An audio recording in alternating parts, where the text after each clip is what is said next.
Question 1. To adjust your interior rearview mirror correctly, you should move it until you get the best possible view through. Option A, the near side passenger window. Option B, the offside driver's window. Option C, the centre of the back window. Option D, the passenger side blind spot.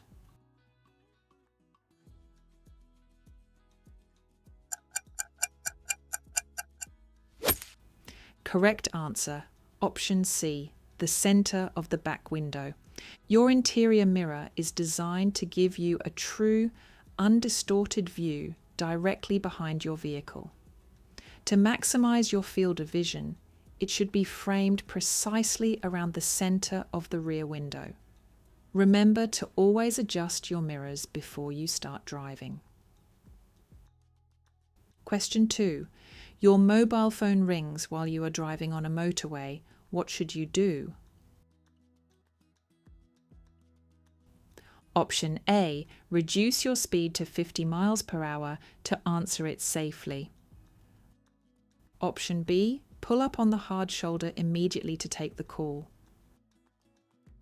Option C. Move into the left-hand lane and answer it quickly. Option D. Stop in a safe, legal place before checking your phone. Correct answer, option D. Stop in a safe, legal place before checking your phone. It is strictly illegal to use a handheld mobile phone while driving. The hard shoulder must only be used for absolute emergencies, and a phone call does not qualify. You must leave the motorway at the next exit or pull into a service station before handling your phone. Question 3. To avoid fuel spillage after refueling your vehicle, you should ensure that Option A. Your fuel tank is filled to only 3/4 full. Option B. You have fitted a locking filler cap. Option C. You check that your fuel gauge is working correctly. Option D. Your filler cap is securely fastened and clicked shut.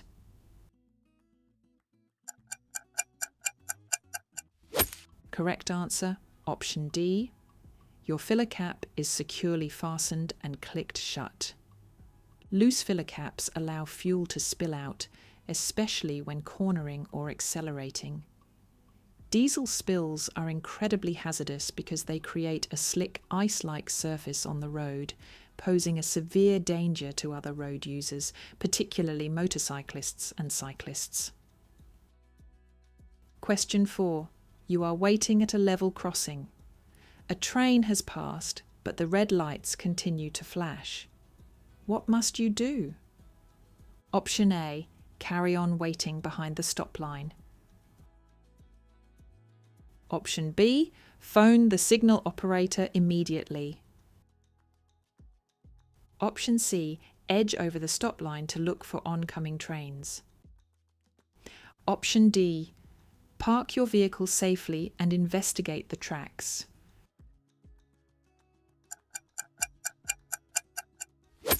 Correct answer, option A.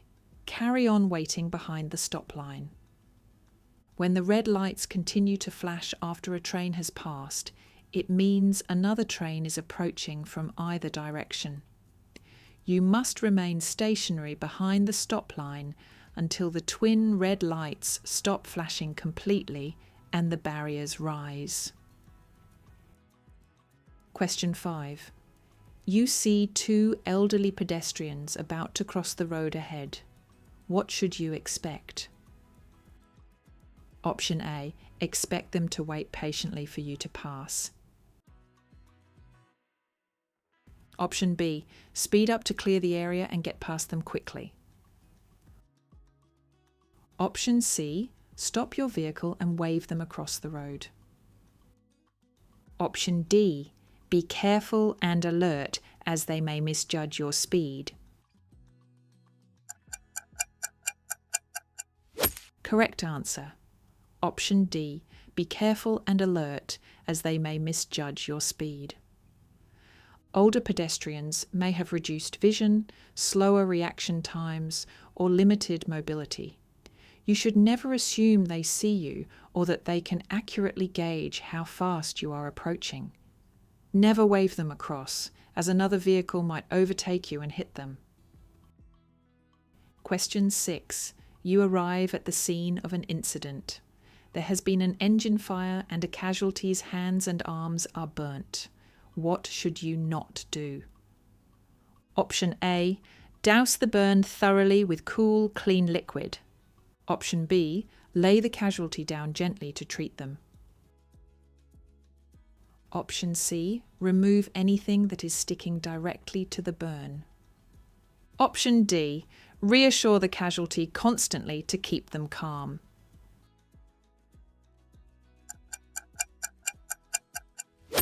Correct answer, option C. Remove anything that is sticking directly to the burn. Note the word not in the question. You should douse a burn with cold water for at least 20 minutes. But you must never attempt to pull away clothing or materials that have melted onto the skin, as this will cause severe further tissue damage. Question 7. What should you do when being followed by an ambulance displaying a flashing blue beacon? Option A. Pull over as soon as it is safe and legal to let it pass. Option B. Accelerate hard to distance your vehicle from it. Option C. Maintain your current speed and course without reacting. Option D. Brake harshly and come to an immediate stop in the road.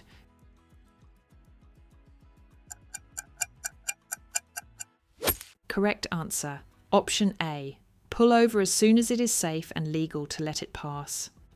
You must help emergency vehicles progress smoothly. Check your mirrors, signal your intent, and pull over safely to the left when you find a suitable space. Avoid panic braking or stopping in dangerous locations like bends, brows of hills, or narrow junctions. Question 8. In England, Wales, and Northern Ireland, the maximum legal proportion of alcohol per 100 millilitres of breath must not exceed. Option A. 35 micrograms. Option B. 50 micrograms. Option C. 80 micrograms. Option D. 100 micrograms.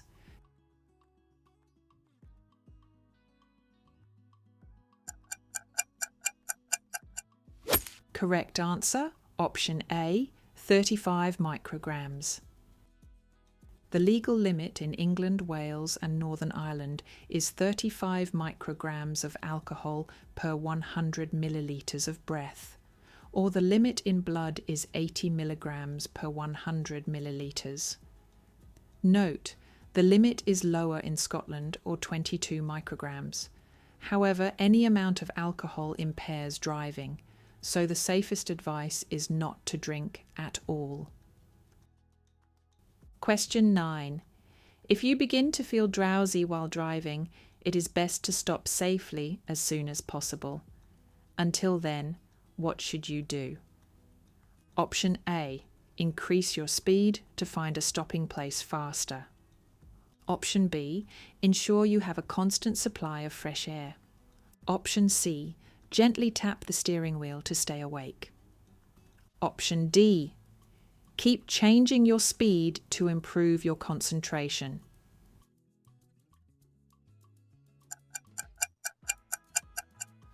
Correct answer. Option B. Ensure you have a constant supply of fresh air. Opening a window or turning on the air conditioning to flood the cabin with fresh air provides a temporary burst of alertness. However, this is only a short-term fix. you must still pull over safely at the very next exit or service station to rest. Question 10. When moving forward slowly in heavy traffic, why should you keep junctions on your left entirely clear? Option A. To allow vehicles to enter and emerge from the side road. Option B. To allow large buses to reverse safely if needed. Option C. To allow turning vehicles to execute a safe U-turn. Option D. To allow other vehicles to park along the main road.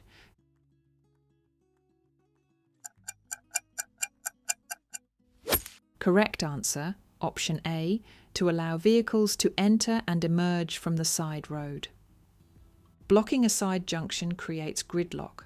By leaving a gap, you allow traffic to flow smoothly in and out of the side road, preventing unnecessary queues from building up behind you and keeping the network moving.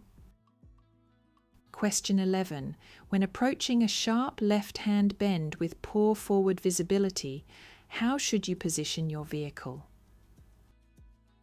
Option A. Keep to the exact centre of your lane. Option B. Keep well into the left-hand side of the road. Option C. Position your vehicle out toward the centre white line. Option D. Stay as close as possible to the vehicle ahead.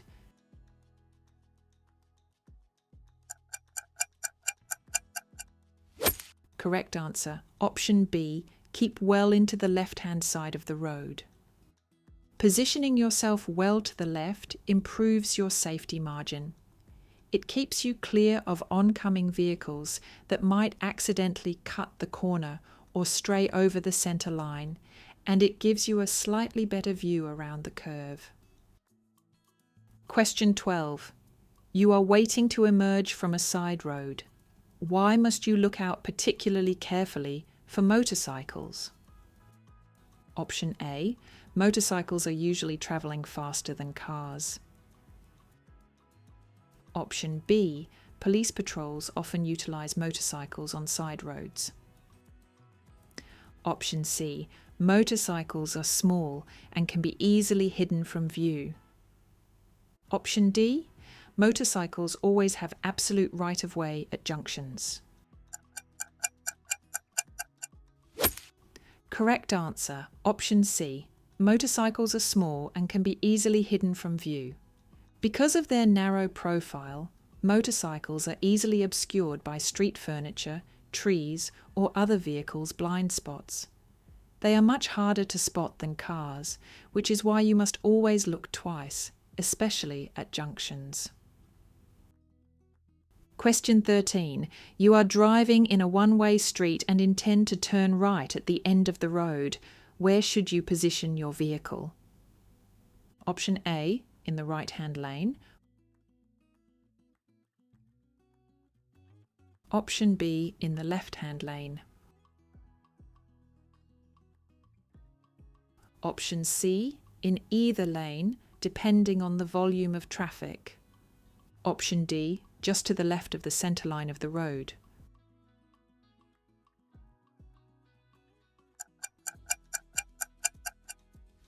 Correct answer, option A, in the right-hand lane. Highway Code. Rule 143 dictates that when turning right from a one-way street, you should position your vehicle in the right-hand lane. This allows drivers who are travelling straight or turning left to safely use the left-hand lane, maximising traffic flow. Question 14. Front fog lights may legally be turned on only when? Option A. They are verified to be less bright than the main headlights. Option B. Visual range and visibility is seriously reduced. Option C. They are mounted specifically above the front bumper. Option D. An interior audible warning device sounds in the cabin.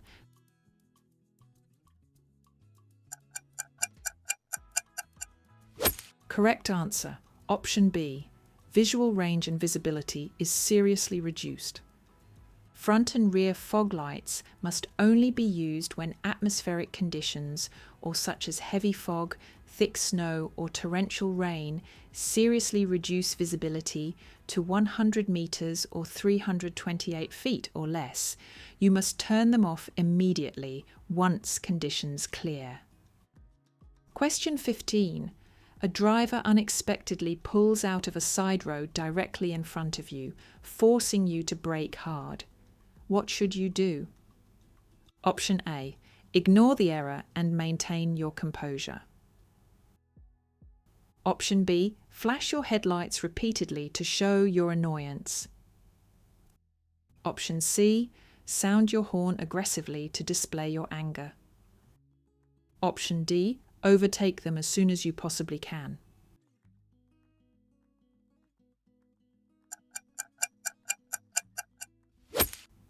Correct answer. Option A. Ignore the error and maintain your composure. Road safety requires patience. Getting angry, sounding your horn out of frustration, or flashing your lights can cause retaliation or panic, leading to an accident. Calmly accept the mistake, stay back, and keep a safe following distance. Question 16. You are travelling on a good, dry road surface in a vehicle with efficient brakes and tyres. What is the total stopping distance at 40 miles per hour? Option A, 23 metres or 75 feet. Option B, 36 metres or 120 feet. Option C, 53 metres or 175 feet. Option D, 96 metres or 315 feet.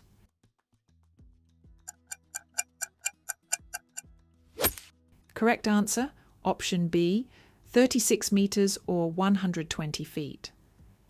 According to the DVSA official chart, at 40 miles per hour, your thinking distance is 12 metres or 40 feet, and your braking distance is 24 metres or 80 feet.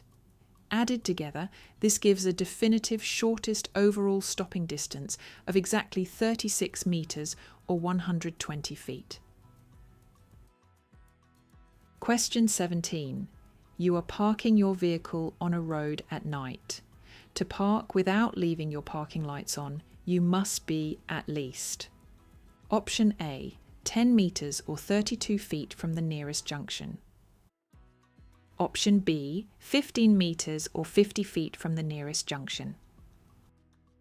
Option C, 20 metres or 66 feet from the nearest junction.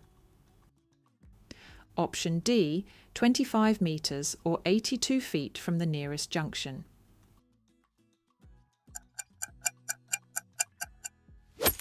Correct answer. Option A, 10 metres or 32 feet from the nearest junction. According to Highway Code Rule 248, you must not park on a road at night facing against the direction of traffic. Additionally, you can only park without lights if the speed limit is 30 miles per hour or less, and you are parked at least 10 metres or 32 feet away from a junction. Question 18. In exceptionally windy conditions, why do you need to take extra care when driving? Option A. When using your brakes on open stretches of road. Option B. When executing a difficult hill start. Option C. When turning from a wide road into a narrow side road. Option D. When passing vulnerable road users such as pedal cyclists.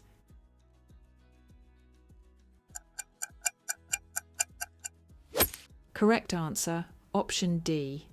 When passing vulnerable road users such as pedal cyclists. High winds can easily buffet and blow cyclists, motorcyclists and high-sided vehicles off course. When overtaking them, you must give them plenty of extra room, at least as much space as you would give a car in case a sudden gust moves them. Question 19. You are driving on a motorway and begin to feel exhausted. What should you do? Option A. Carry on driving, but reduce your speed significantly. Option B. Leave the motorway at the next available exit or service area. Option C. Complete your journey as quickly as possible to get home. Option D. Pull over and stop on the hard shoulder for a rest.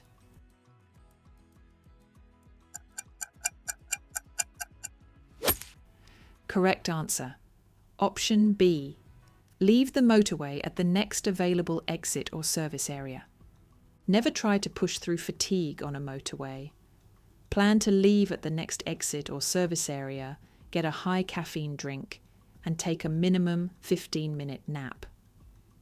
The hard shoulder is strictly for mechanical breakdowns or medical emergencies, not resting. Question 20. What is the minimum distance at which a driving test candidate must read an old-style vehicle number plate? Option A, 20.5 metres or 67 feet. Option B, 22.7 metres or 75 feet. Option C, 18.0 metres or 60 feet. Option D, 25.0 metres or 82 feet. Correct answer. Option B, 22.7 metres or 75 feet. To pass the mandatory eyesight check, you must be able to read a clean number plate in good daylight. For old-style plates or with characters 79.4 millimetres high, the minimum distance is 22.7 metres or 75 feet. For new style plates introduced in 2001, the distance is 20 metres or 66 feet. How many did you get right? Let us know your score in the comments and see how you compare with other learners taking the challenge. If some of the questions caught you out, don't worry. Every practice session helps you get one step closer to passing your theory test. If you enjoyed this video, be sure to like, subscribe, and turn on notifications for more UK driving theory practice and revision content. Good luck with your studies, and see you in the next test.